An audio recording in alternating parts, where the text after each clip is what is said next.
cá desde o dia 27 de abril de 1999. A inauguração foi de manhã e eu ingressei no turno da tarde. Foi uma grande aventura. Foi uma grande aventura porque era tudo muito...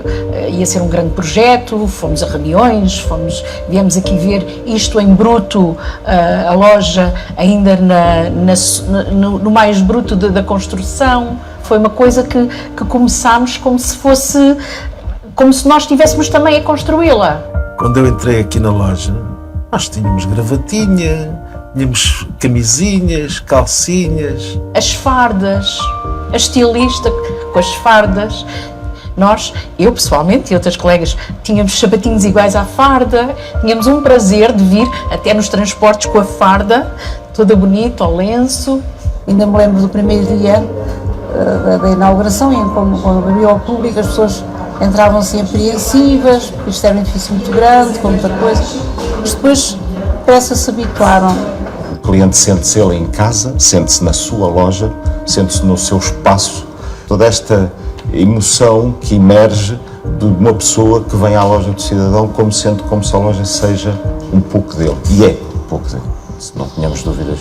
Lembro-me de uma situação que também não me esquece. Eu saí do posto e ia beber um café lá fora.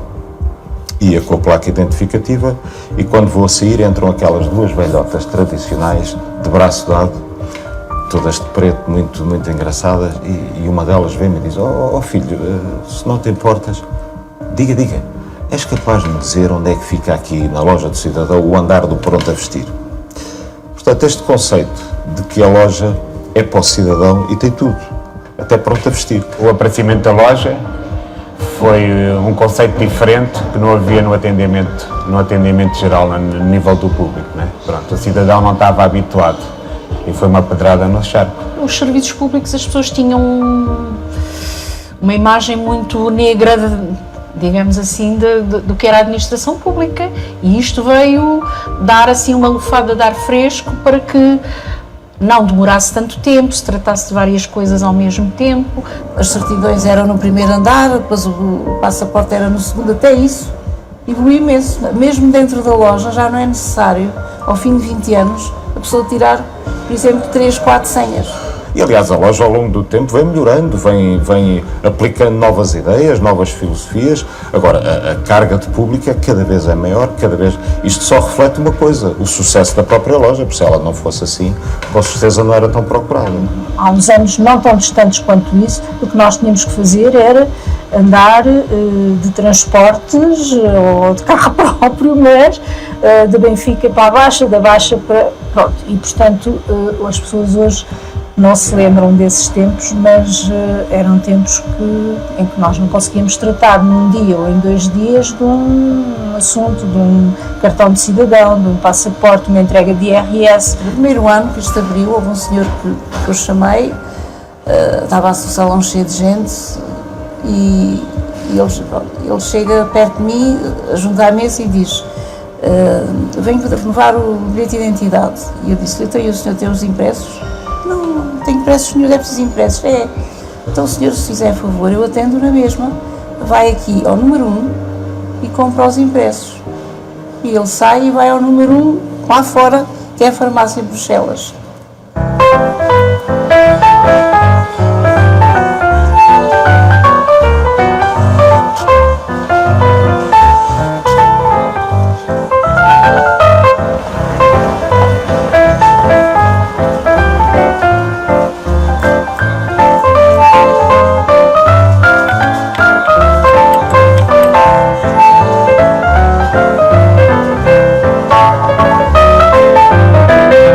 Acho que as pessoas que trabalham aqui têm um sentido de serviço público que é diferente dos outros serviços. Eu vejo aqui na autoridade tributária que o pessoal tenta sempre ajudar. E atualmente com os estrangeiros, então, há pessoas que têm casos assim complicados, não é? Refugiados, os migrantes, essas situações têm casos aí, apesar de muitas terem dificuldade em expressar-se em português, depois às vezes emocionalmente é complicado. Porque cá de tudo um bocadinho, e quando eu digo tudo um bocadinho, é todas as etnias, todas as raças, todas as culturas, todas as idades, é um bocadinho de tudo. E depois lá está, desde as pessoas mais bem dispostas às menos bem dispostas, aquelas que carregam os problemas às costas e a primeira pessoa que encontram descarregam em cima dessa mesma pessoa. Quando as pessoas vêm muito chateadas, o que eu faço é deixá-las falar primeiro, desabafarem, porque muitas vezes ao desabafar, metade do problema está resolvido. Se começarmos a interpelá-las, começamos a entrar em confronto e não se resolve nada. Se todos nos entendermos, se nos ouvirmos e se nos compreendermos, o mundo fica muito mais fácil para todos. E eu lembro-me de ter aqui uma jovem lindíssima. Começámos a conversar e eu a pensar, ai, era tão bonita, tão gira, tão gira. E depois pedi-lhe a identificação. Foi a minha história mais palerma. E depois a senhora chamava-se Carlos. E eu muito atrapalhada disse, mas tem que ser o seu. Mas este é o meu. Lá se fez um clique, lá... Pronto, então vamos tratar, etc. Mas eu fiquei muito atrapalhada porque isto era uma outra sociedade, era uma outra mentalidade, era uma outra vivência que eu achava a senhora tão linda, e depois não consegui lidar tão bem, mas tive que prometer a mim mesma que naquele dia ia terminar aquilo e eu ia me portar de outra maneira. Eu sinto e procuro todos os dias ser útil a alguém, pelo menos, que tenha necessidade do meu serviço. Tenho muitos colegas que vestem a camisola e que se não fossem eles vestirem a camisola isto não correria assim tão bem. Acho os utentes mais exigentes, e às vezes exigências que não fazem sentido. De vez em quando nesta loja existem simulacros de incêndio e acionam-se as sirenes e nós temos mesmo que sair dos postos de trabalho e levar os nossos clientes connosco como se algo tivesse a acontecer. Não está, mas nós avisamos, olha, vai ter que nos acompanhar porque estamos a fazer um simulacro e depois já voltamos a entrar na loja. E o senhor dizia, não, tudo bem, até podem estar a fazer o simulacro, mas é assim, eu tenho que mandar esta carta restada. E eu disse, mas eu mando a carta restada, só vai ter que sair comigo durante os minutinhos e nós voltamos a entrar. Não, mas eu vou ter que mandar a carta restada. Eu disse, olha, se isto estivesse mesmo a arder, nós íamos morrer aqui os dois, porque o senhor tinha que mandar a carta restada. Por muito mal que digam, tornam a cá vir. Gostam de vir aqui, apesar do sofrimento. Há aí um contribuinte que vem-nos 2 vezes por semana trazer uma amêndoa.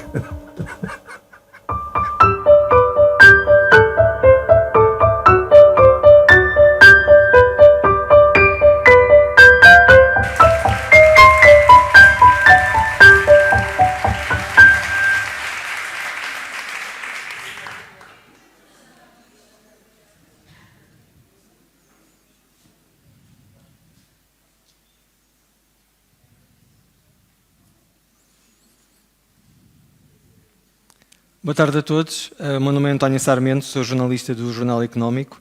Bem-vindos ao primeiro debate Diagrama.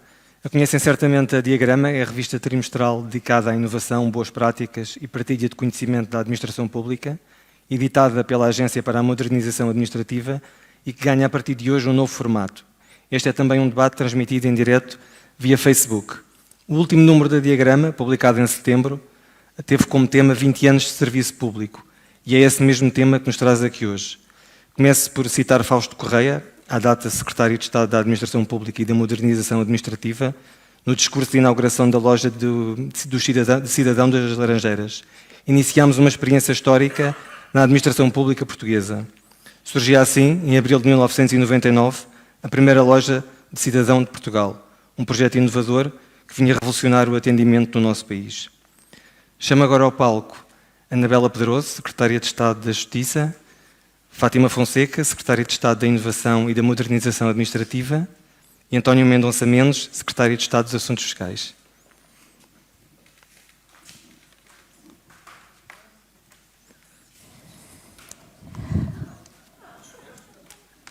Querem que eu levante e fique no meio?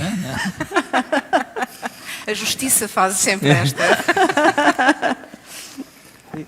Muito obrigado, Srs. Secretários de Estado, por estarem aqui hoje no primeiro debate de Diagrama. Atendendo às funções que cada um dos Srs. Secretários de Estado desempenham, quais as principais diferenças com que se deparam hoje em dia, tendo como base de comparação os últimos 20 anos? Começo por ti, Sra. Secretária de Estado da Justiça. A Justiça está hoje menos burocrática? do que há 20 anos. Quais são as principais mudanças que sentiu na sua área? Boa tarde a todos e a todas. O meu primeiro agradecimento pelo convite que a AMA me faz para estar aqui, também 20 anos depois. E por isso também o meu olhar vai para todos os que aqui estão, reconhecendo alguns, outros que já não reconheço, e perdoem-me aqueles que eu não conheço, mas conheço quase muitos que aqui estão. De facto, é um momento, para mim, também de alguma emoção. Meu querido amigo Carlos Mamed, com quem tantos momentos passámos. Desculpem, este foi só aqui um pequeno introito, não podia deixar de o fazer. Aos meus colegas de painel também, o agradecimento pelo facto também de podermos estar aqui juntos, e permita-me só responder à sua pergunta, talvez um pouco mais genérica. Na Justiça mudou muita coisa, claro, como também mudou em toda a administração pública. Mas eu acho que aquilo que mudou transversalmente é a ideia do que é hoje a forma de trabalhar que não tínhamos há 20 anos. E se calhar, eventualmente, o projeto da loja foi o símbolo e o início dessa outra forma de trabalhar. A primeira tem a ver com uma cooperação institucional muito mais forte, transversal, coisa que na época era muito mais difícil de ter. A outra, talvez a maior preocupação com o serviço ao cidadão. E a propósito desta questão do serviço ao cidadão, deixem-me recordar-vos uma pequena história. Em 1997, portanto, a equipa de missão que criou as lojas, foi constituída em meados de 96. E em 97 foi constituída uma equipa, aliás, a primeira grande comissão transversal, a RIMA, eventualmente ainda se recordam da RIMA, em 1997 foi criada uma estrutura transversal e que tinha um objetivo que vai ser absolutamente aquele que o meu colega António Mendes vai adorar. E dizia: vamos melhorar as condições de desburocratização, etc, etc, etc. E deixa-me só repetir-te o que dizia a RIMA. Exatamente que sejam medidas de modernização e de desburocratização que se repercutam na qualidade de vida do contribuinte. Isto em 1997, na qualidade de vida do contribuinte. E eu acho que a grande mudança que nós temos de paradigma é que ao longo destes 20 anos passámos da ideia do cidadão contribuinte, do cidadão cliente, e o cidadão cliente é aquele que nós criamos, de facto, com este conceito da loja de cidadão, e o cidadão, hoje. Porque hoje temos que falar de todos de uma forma colaborativa, de forma integrada, e eventualmente do lado da administração nessa tal forma de tentar, digamos, avançar de uma forma, como é que diria, proativa naquilo que deve ser a expectativa do cidadão. Eu acho que estas medidas foram talvez aquelas que mais me parece que foram assinaláveis nestes 20 anos, nesta mudança de paradigma. E que a Justiça, naturalmente, fazendo parte desse ecossistema, também mudou. Sr. Secretário de Estado dos Assuntos Fiscais, o contribuinte tem hoje mais qualidade de vida? Penso que sim. Quero, naturalmente, em primeiro lugar, agradecer à AMA o convite e, em particular, aqui à Secretária de Estado da Inovação e da Modernização Administrativa, e dizer que a primeira diferença que eu consigo ver é mesmo do ponto de vista pessoal, que é realizar que a primeira loja do cidadão já tem 20 anos e realizar que nessa altura era jovem e agora consigo perceber que sou muito menos jovem do que era nessa altura. E, portanto, essa diferença para mim é algo constrangedora. Mas, de qualquer forma, acho que há um ponto que me parece muito importante, que é que havia um dos funcionários que falava, dizia, agora os nossos clientes são mais exigentes. E eu acho que isso é bom, porque o sentimento de que as pessoas têm o direito a que os serviços públicos lhes sejam prestados e prestados de forma conveniente decorre do contributo que eles próprios dão enquanto contribuintes a pagar os seus impostos. E por isso, numa altura em que muitas vezes se coloca em causa a existência dos próprios serviços públicos, acho que ver estes testemunhos, que são testemunhos reais, de pessoas que acompanham esta evolução ao longo de 20 anos, que vestem a camisola e que têm bem a noção da importância dos serviços públicos e da importância da prestação do serviço público aos cidadãos, isso é muito relevante. Por isso eu diria que há uma evolução de uma maior consciencialização das pessoas em relação aos seus direitos, dos funcionários públicos que estão com o espírito de que prestam um serviço aos cidadãos, mas depois há uma evolução, que é uma evolução muito grande. Há pouco falava-se da entrega do IRS. Eu, nesse tempo, em que era mesmo mais pequenino, lembro-me de haver umas relotes no mês de abril e no mês de maio, nas ruas, com filas absolutamente intermináveis. E nessa altura as pessoas iam com caixas para entregar o IRS. Hoje já nem precisam de ir a uma loja do cidadão. Basta, às vezes há pessoas que com o IRS automático nem precisam de fazer nada. Outras, como eu, utilizam a aplicação no telemóvel e validam a sua declaração. Por isso, há uma evolução na forma como os serviços públicos são prestados. Por exemplo, na autoridade tributária há cerca de 700 serviços que são prestados online. Depois há, como aquele casal típico, como dizia, ou aquele parque típico, como dizia aquele funcionário com piada, mas há sempre aqueles que querem continuar a ir aos serviços, mesmo tendo outras alternativas. E isso nós temos de ter sempre essa consciência de que a digitalização permite ganhos de eficiência, permite uma melhoria na relação com as pessoas, mas isso nunca dispensará a presença dos serviços públicos ao longo do território nacional. Por isso, nós na autoridade tributária temos um princípio, que está inscrito, aliás, em lei, de que haverá em cada concelho, pelo menos, um serviço local de finanças de atendimento aos cidadãos. Se ele se faz numa loja de cidadão ou se faz num serviço próprio, isso depois já é outra questão. Mas a resposta à sua questão é sim, eu acho que os clientes, os contribuintes hoje têm mais qualidade de vida. Senhora Secretária de Estado da Inovação e da Modernização Administrativa, de facto tem havido um grande esforço por parte do Estado em toda esta evolução de processos. Como é que... Este é um processo que nunca acaba, não é um processo evolutivo. O que é que o Estado tem vindo a fazer ao longo deste tempo e o que é que projeta fazer no futuro? Basicamente continuar a trabalhar bem como tem trabalhado nos últimos 20 anos. Eu gostaria, se me permitissem, de fazer a ponte com aquilo que os meus colegas acabaram de dizer, porque eu julgo que aquilo que de mais substantivo nós podemos fazer e continuar a fazer tem a ver com a forma diferente como nós olhamos para o cidadão. Eu diria que ao longo dos últimos 20 anos a mudança mais significativa que sucedeu por via desta consciência de que o cidadão conquistou poder. O cidadão não é o destinatário da ação administrativa, o cidadão é um parceiro na procura de melhor serviço público. E esse ónus, essa responsabilidade não recai só sobre os ombros de quem trabalha na administração pública, embora também recaia sobre todos os trabalhadores e trabalhadoras da administração pública, também recai de igual forma sobre os ombros dos cidadãos. Portanto, há uma partilha muito significativa de poder e se do lado da administração pública existe a necessidade de sofisticar esta capacidade de constantemente ter um radar que monitorize as necessidades, que antecipe necessidades face aos desafios que se perfilam no nosso futuro, e essa é uma responsabilidade ativa da administração pública por força da natureza que tem.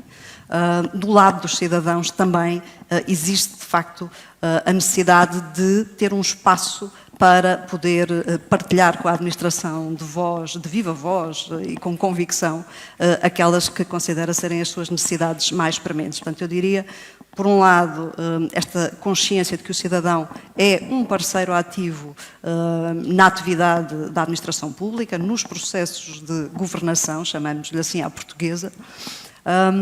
Por outro lado, as mudanças acontecem com um substrato igual.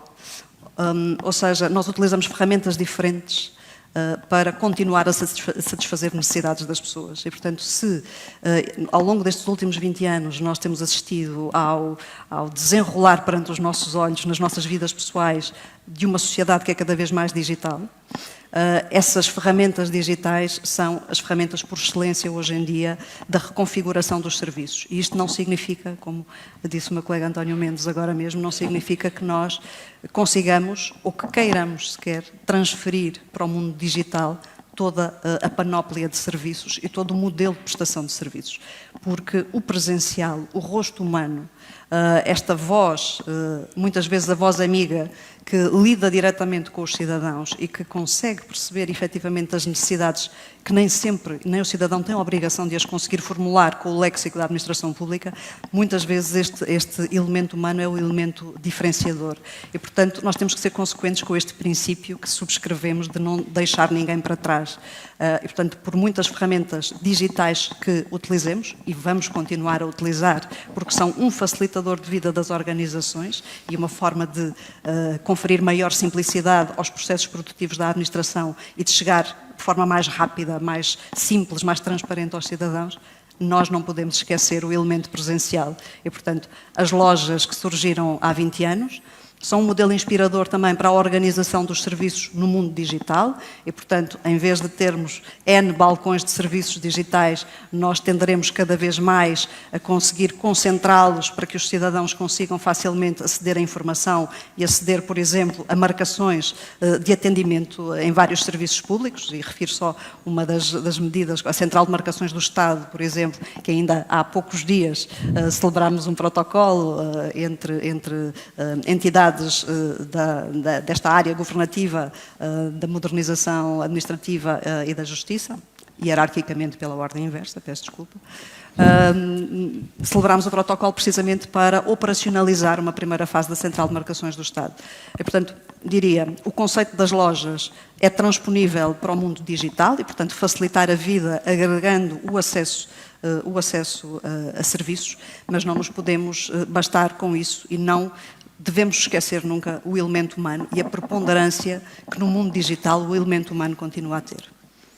Sentem que todos, para o Sr. Secretário de Estado novamente, sentem que todos os cidadãos já estão familiarizados com a digitalização que o Estado está a promover? Este é um processo gradual, não pode deixar de ser assim. Nós habituamos mais facilmente à utilização das ferramentas digitais na nossa vida pessoal do que na nossa vida profissional ou na relação com o Estado. É um processo, enfim, eu diria, é humano, não é? Vamos testando na nossa vida pessoal cotidiana e provavelmente só a seguir nós conseguimos aceder e utilizar e passar a utilizar com familiaridade os modelos de prestação de serviços do Estado. Portugal é um bom exemplo em matéria de serviços online. Isto tem tido várias designações ao longo dos anos, mas a verdade é esta: Portugal está muito bem posicionado em rankings internacionais no que se refere à oferta de serviços. Também temos noção que o nível de utilização dos serviços ainda, por comparação com a oferta, ainda é relativamente baixo. Portanto, há aqui um caminho de maior divulgação que nós temos que fazer, mas também da mediação. E, portanto, porque as pessoas não têm que ser obrigadas a utilizar apenas os serviços online, tal como o Estado os disponibiliza, esta componente da mediação humana, se é simplificadora e pedagógica, também é uma forma de habituar os cidadãos a utilizar mais as ferramentas digitais. Eu, se me permite só aproveitar aqui a boleia da Secretária de Estado, Fátima Fonseca, para ilustrar com um exemplo exatamente o que acabou de dizer. Nós há 2 anos atrás, penso que não me estou a enganar, penso que foi há 2 anos atrás, tivemos de tomar uma decisão relativamente à entrega da modelo 3, para fazer aquela linguagem que ninguém percebe, a entrega do IRS. E nós verificámos na altura que 97% das pessoas já entregava através da internet. Havia 3% que não entregavam. E a Autoridade Tributária, que é aliás uma entidade que é muito injustiçada na praça pública, porque é uma entidade que do ponto de vista da prestação de serviço público está claramente na vanguarda, e acho que desde o ponto de vista da digitalização, da inovação, acho que é um bom exemplo. Na altura propôs-me acabar definitivamente com o papel. E eu, devo-lhe dizer, pensei, bom, só há 3%, mas esses 3% são cerca de 200 mil pessoas. São aquelas pessoas que não têm nenhuma alternativa. E então chegámos ali a um compromisso. E qual foi o compromisso? Passa a ser obrigatório a entrega digital, mas vamos, em todos os serviços de finanças, ter uma coisa que se chama o atendimento digital assistido. Ou seja, as pessoas que não têm computador vão ao serviço de finanças, utilizam um computador e nesse computador podem entregar. O que é que aconteceu? Houve muito mais pessoas a recorrer ao atendimento digital assistido porque esta mediação do funcionário público é indispensável. E por isso, foi algo que não nos custou, disponibilizámos o serviço e a verdade é que hoje conseguimos fazer a transição para que só se possa entregar através do serviço digital, mantemos o atendimento digital assistido, o ano que passou já teve muito menos utilização, mas ainda assim as pessoas gostam sempre de ter esta intervenção humana. E eu só me lembro, a Fátima estava a dizer isso, eu estava-me a lembrar do exemplo que traduzia Por acaso na nós perfeição. também tivemos esse exemplo, nem de propósito, este ano, com a questão do cartão de cidadão. E estava a ouvir-te, é exatamente a mesma situação. Esta questão de se dizer da utilização dos serviços digitais e de quando é que a totalidade dos cidadãos estarão a usar ferramentas digitais, eu diria que quando eles entenderem. Quer dizer, há aqui uma questão também de vontade. Haverá sempre, mesmo no mundo totalmente digital, pessoas que estarão para trás. Porque haverá sempre aqueles que querem usar e aqueles que não querem usar. Aquilo que nos diz respeito do ponto de vista do Estado é permitir esta visão de oferta pelo canal que seja mais conveniente para quem o quer usar. E é aqui que entra esta ligação entre o presencial, entre o eletrónico. Com o problema que vivemos no princípio do ano, com o pico de pedidos de cartão de cidadão, sobretudo para a renovação dos 5 anos, surgiu esta necessidade e também muitas vezes a utilização do digital vem por base da necessidade que temos. Se por um lado, como diz a Fátima, de facto, pelo uso natural, sou geek e acho muita piada ter um telefone que liga ao meu telemóvel, etc., mesmo não digo quando tenho que pagar o meu IRS outra coisa, não é? Portanto, é aquele momento em que eu ponho cara dura e digo, lá vou eu ter que fazer aquela coisa para o Estado, não é? E, portanto, nós não podemos fazer de forma diferente. Já quando o reembolso chega. Perdão? Já quando o reembolso chega. Aí é um sorriso absolutamente brutal. Aí também tens razão, António. Eu, de facto, estou a ser. E é quase reembolso na hora. É quase reembolso na hora. Isso. Tens toda a razão. É daqueles momentos em que nós dizemos abençoados impostos que damos um jeitão neste momento. Não há dúvida. Mas o que é que aconteceu? Foi uma experiência muito similar a esta que o António refere. Como sabe, hoje podemos pedir a renovação do cartão de cidadão online a partir dos 25 anos, coisa que só era possível a partir dos 65, e mais do que isso, pode fazê-lo de casa ou, se tiver dificuldade, tem também o atendimento assistido. E, de facto, a experiência que tivemos foi exatamente essa. Há uma franja da população, aliás, nós temos mais pedidos de cartão de cidadão como de registro criminal, de propósito, devemos ter a partir para aí da meia-noite. E, sobretudo, no fim de semana. É natural. Portanto, é exatamente quando a pessoa está mais disponível ou, por algum motivo, se lembra do assunto e vai tratar. Mas, por outro lado, o facto de, no primeiro momento, tivemos imensa enchente para o assistido e que rapidamente foi descomprimindo. E, hoje em dia, nós temos, neste momento, cerca de 150 mil pedidos de cartão de cidadão online desde o princípio do ano. E este modelo corresponde a uma descompressão muito grande do atendimento presencial. Se o atendimento presencial vai se ressentir no futuro fechando, não acredito. O que eu acho é que ele será readaptado a uma nova realidade. E eu acho que esta é que é a parte fascinante da ligação entre o virtual e o físico. É que nenhum deles está a substituir o outro. São totalmente complementares. E quando um dia voltarmos a falar de inteligência artificial, que agora está na moda, não é? Toda a gente fala nisso, também voltaremos a falar disto. E o ser humano vai ser substituído? O que nós nos esquecemos é que quem criou a inteligência artificial foi o ser humano. Quem está a desenvolver a inteligência artificial são humanos. Quem está a usufruir da inteligência artificial são também humanos. Se somos substituídos pela máquina, a culpa será do humano. E, portanto, acho que esse é que deve ser o tema maior, digamos assim, do ponto de vista da relação entre o físico e o virtual. Concordo. Sem querer sabotar a sua moderação, eu aproveitava para fazer coro com Mas, aquilo Sra. que... Secretária de Estado, como é que este atendimento presencial pode vir a ser no futuro, como é que ele será feito? Então, ainda bem que me coloca essa pergunta, porque era mesmo isso que eu ia referir. Que ia referir agora. E, obviamente, subscrevendo aquilo que os meus colegas acabaram de dizer, o que é que me parece? Que nós às vezes parecemos um bocadinho patetas, falando de tecnologia e transportando a conversa sempre a propósito da tecnologia para a dimensão humana.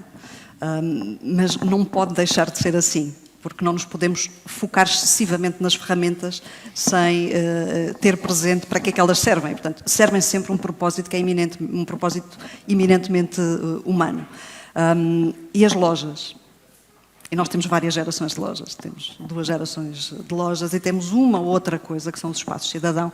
Há pouco, quando o António estava a referir o atendimento assistido nas finanças e em particular na AT, eu estava a recordar-me que uma das coisas que está mais presente, por exemplo, um dos serviços ou um dos apoios que está mais presente nos espaços cidadão, que são tipicamente, enfim, espalhados por esse país fora, e, portanto, a dimensão da presença territorial é muito importante e é um fator de coesão social que nós não podemos esquecer.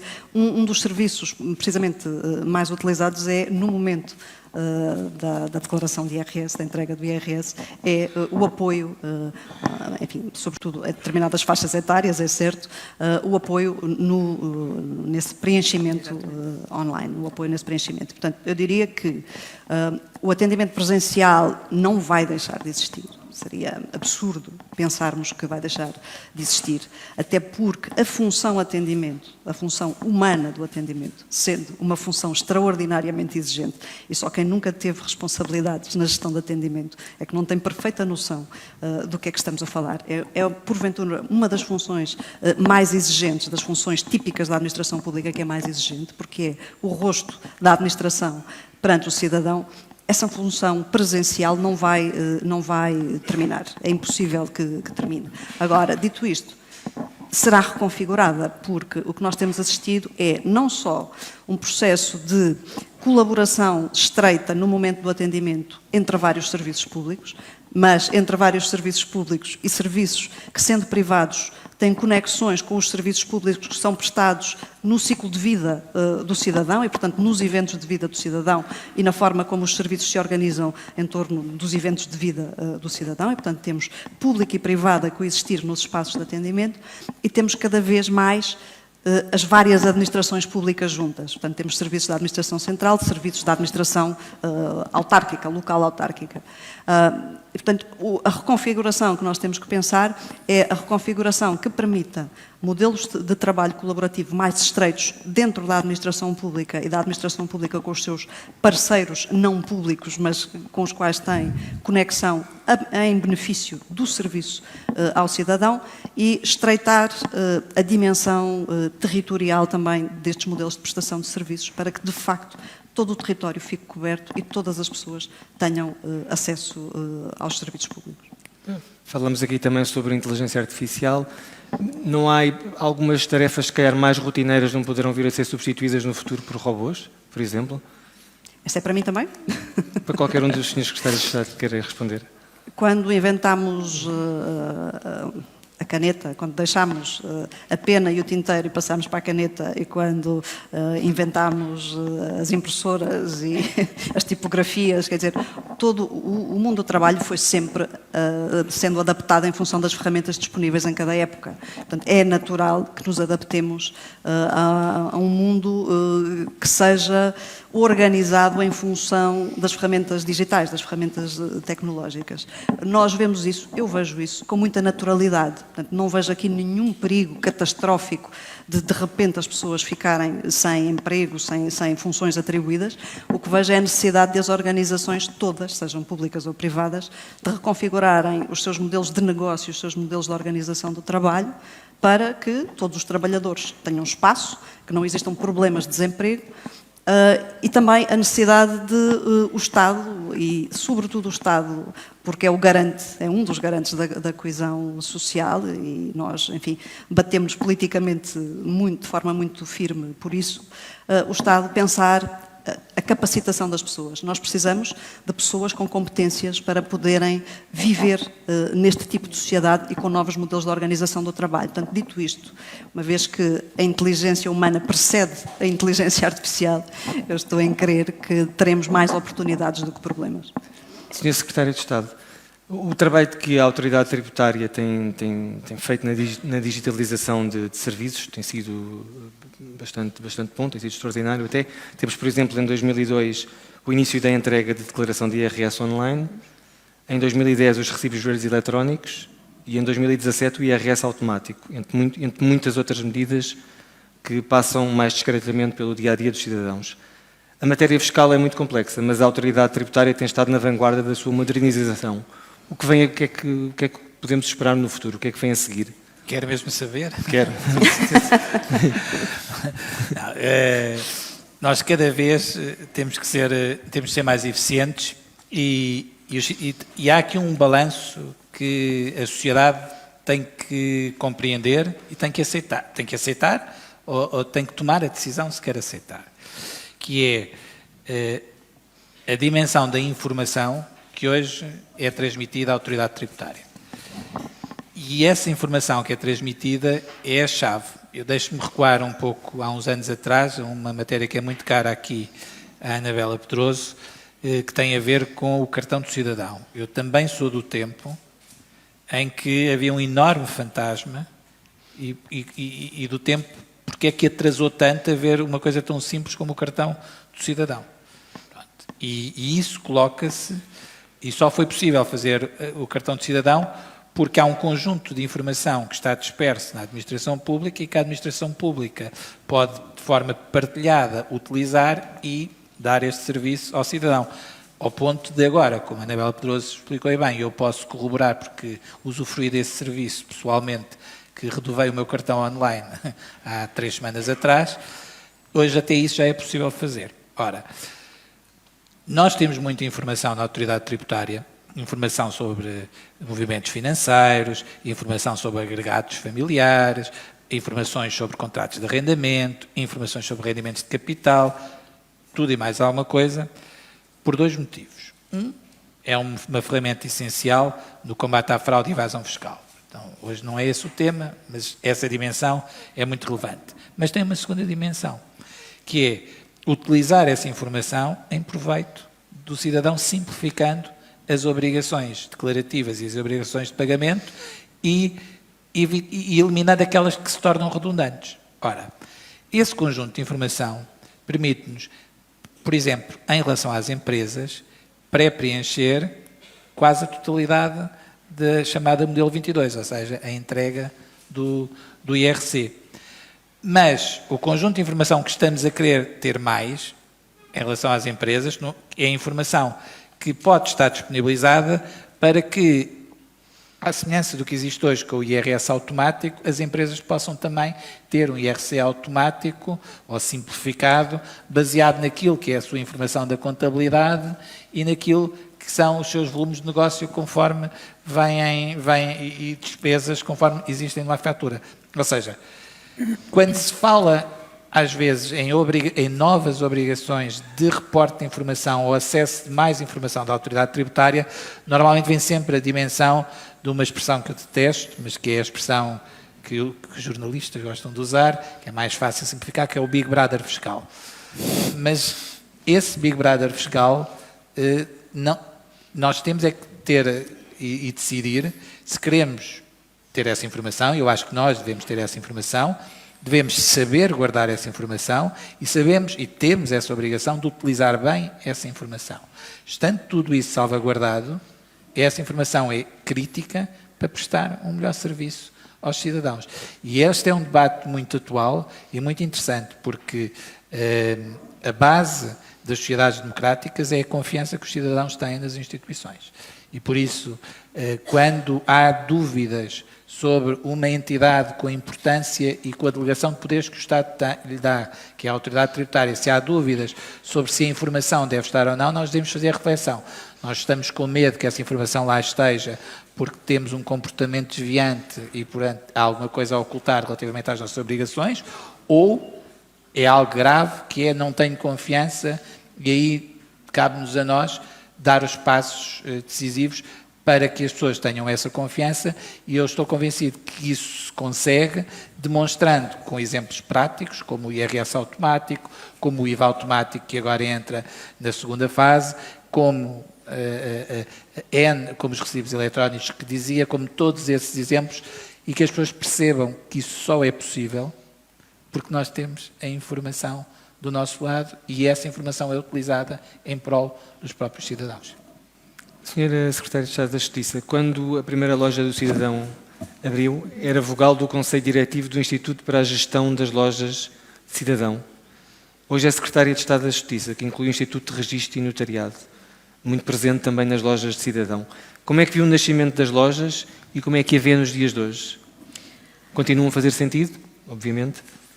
Eu acho que, deixe-me só fazer uma pequena introdução. A Loja do Cidadão, quando nasceu, não era já com o Instituto. Foi criada uma unidade de missão em 1996.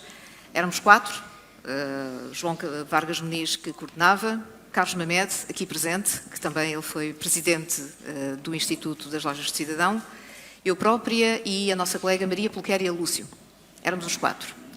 E estes 4 pensaram um projeto, e o Carlos Mamed, aliás, estava a ver aqui o filme, se talvez nenhum de vós se recorde, mas o Carlos Mamed teve um problema, uma dor de cabeça brutal, que foi o concurso para as escadas rolantes da loja das Laranjeiras. E, portanto, a história da contratação pública já era um problema em 1996.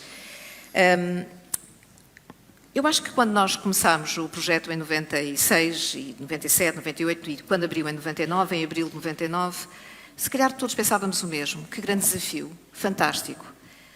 Muito mais jovens, eu fico sempre horrorizada quando ouço o António dizer eu era um miúdo e tal, e é bem verdade, quer dizer, eu dentro de dias faço 65 anos, sou what, então, é da vida, mas tem sido uma vida tão feliz, tão fantástica, tenho feito coisas tão lindas, está a valer a pena. Portanto, a questão não tem a ver com o tempo, não tem a ver com a idade, tem a ver com o tempo. Eu acho que só com o distanciamento temporal é que eu percebi que, de facto, nós, naquela época, também estávamos a fazer parte de uma história.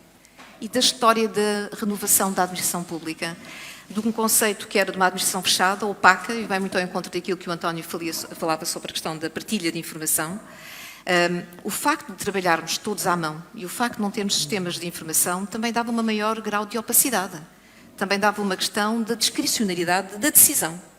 E hoje em dia, com a possibilidade de podermos interoperar sistemas e bases de dados, temos a vantagem também de permitir ao cidadão uma maior transparência e uma maior resposta, afinal, o que é que estão a fazer com as minhas coisas. E este é o ponto que eu acho que fundamentalmente nos dá a confiança. E o António também dizia uma palavra que foi fundamental e que foi o nosso mantra, o nosso lema ao longo de toda a história.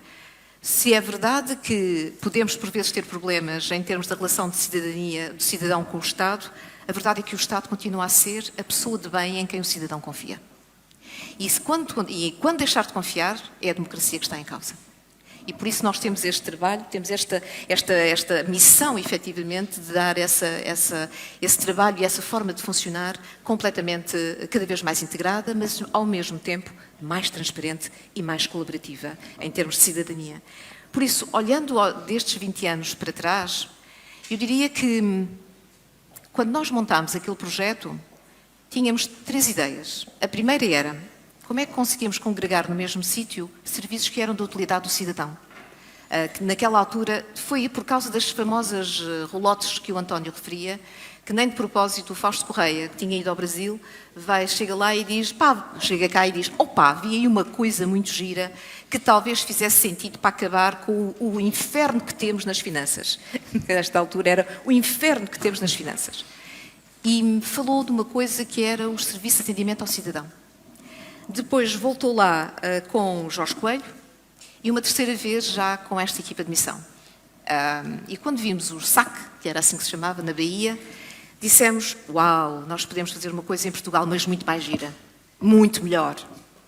Recordo-me perfeitamente desta frase, muito melhor. E é assim que surge a Loja do Cidadão. Juntámos pela primeira vez, de uma forma totalmente inovadora, públicos e privados. Nunca a administração se tinha juntado. E como é que a administração se juntou? Primeiro, porque houve muito trabalho de muita conversa, falámos com muita gente, habituámos olha, uma coisa, por exemplo, nós trazíamos ainda o paradigma do 25 de Abril, que era a farda nunca mais. E quando nós temos uma estilista que chega à Loja do Cidadão e desenha uma vestimenta, que por acaso era muito bonita, aquela primeira coisa era muito bonita. E então, sabem quem é que fez a primeira passagem de modelos com a farda da Loja do Cidadão? A Ana Wilson. Sabem, lembram-se da Ana Wilson? E como é que se chama aquela rapariga que hoje faz telenovelas? Quem? Rita Pereira, essa mesmo, exatamente. A Rita Pereira é que foi apresentar as primeiras roupinhas das Lojas de Cidadão. Uma coisa linda de morrer. E isto para dizer que quando fazíamos tudo isto, na altura não estávamos a pensar que estávamos a fazer história. E 20 anos depois eu digo sim, mudámos um paradigma de atendimento, a partir daí o atendimento em Portugal deixou de ser o mesmo, mudámos o paradigma até da própria gestão. Sabem que nós fomos tirar e fomos beber a nossa inspiração às grandes superfícies que na altura estavam a aparecer, no caso o continente. E talvez só para contar uma última história, se calhar eu como faço aqui a parte da recordação da história, nós na administração pública sempre usámos o escudo da República com a coroa de louros, certo? Naquele tempo dissemos, mas isto é um projeto novo, será que vamos continuar a ter o escudo e a coroa de louros em tudo o que é novo?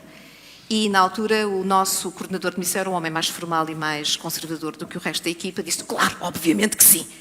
Nem pensar mudar.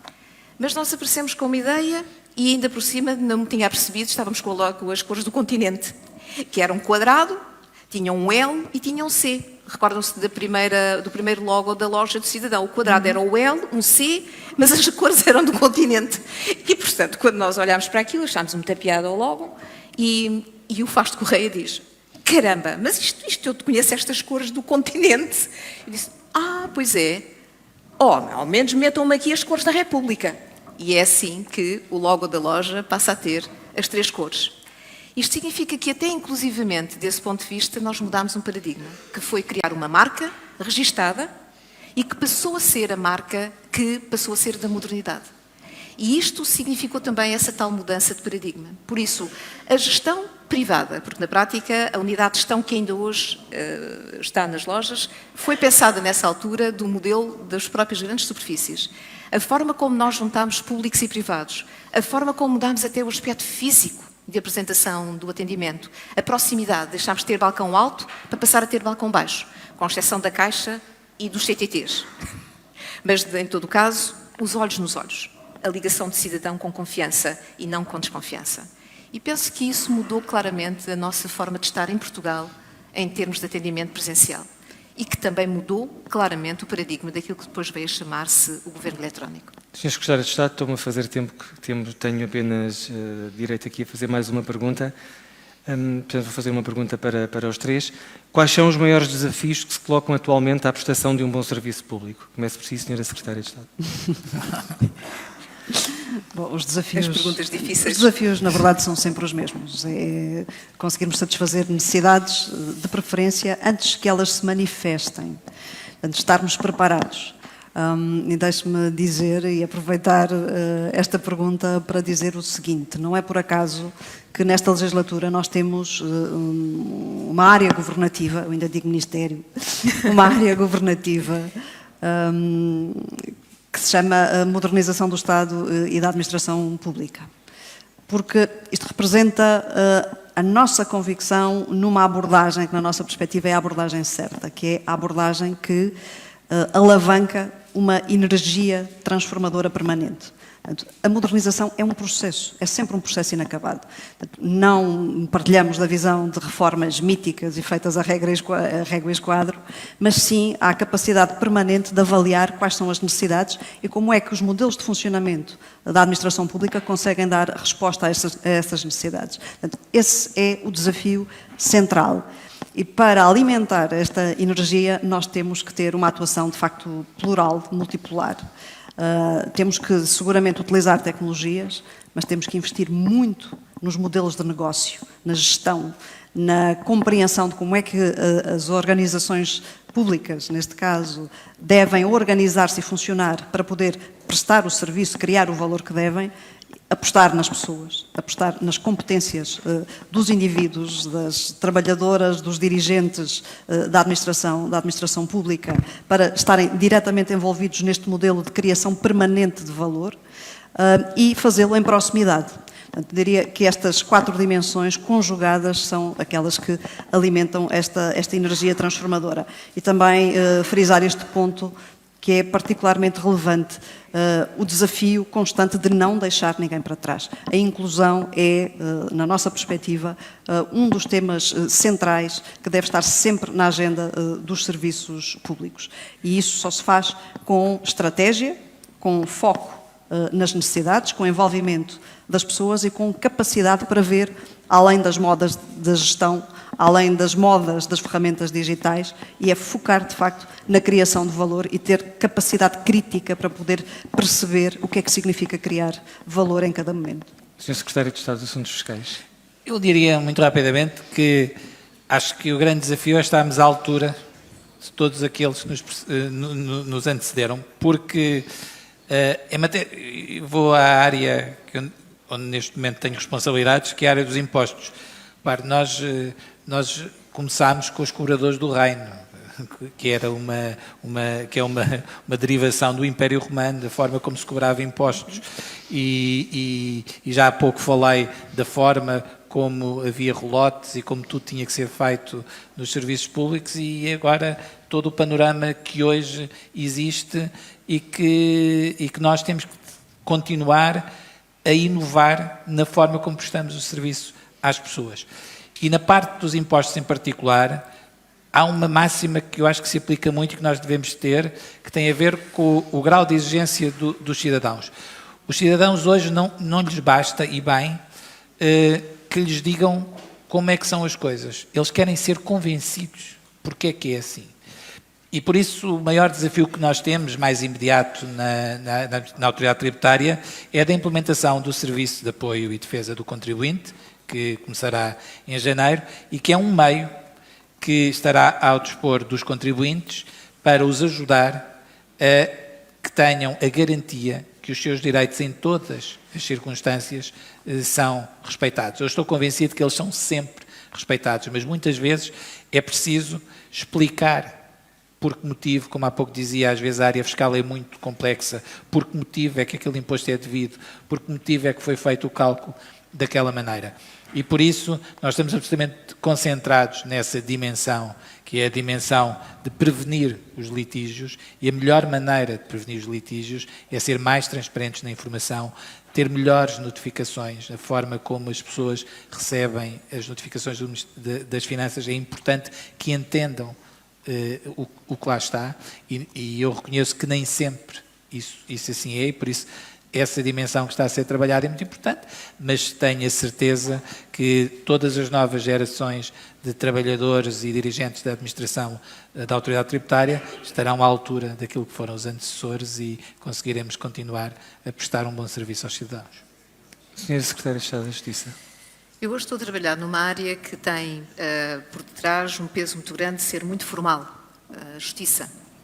E a Justiça tem 3 grandes pilares. Tem lá a área judicial, tem a área dos registros, que é essa que naturalmente está mais evidente nas lojas de cidadão, e depois tem uma outra componente que às vezes não pensamos muito nela e que é tão importante, que é a parte de investigação criminal e tudo o que está ligado, portanto, a elementos de investigação, PJ, investigação de crime económico e financeiro, etc.